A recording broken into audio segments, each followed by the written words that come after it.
Boolean Toggle.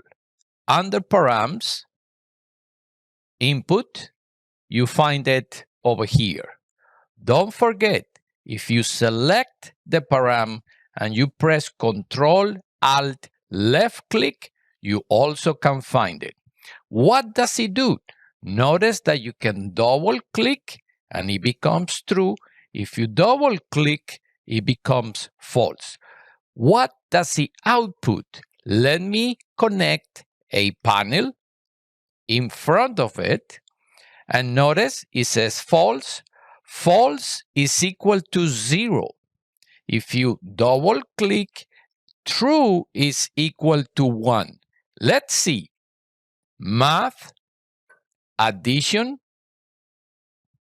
If we bring this one over here, we connect this one to B, we connect this one to A, and the output of the addition component, we connect it to the panel.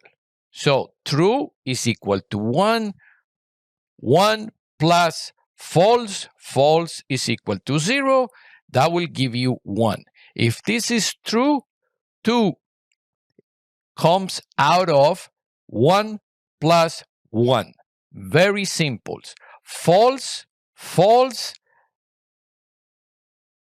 0 plus 0 is equal to 0. So one more time, this is where you find this useful parameter.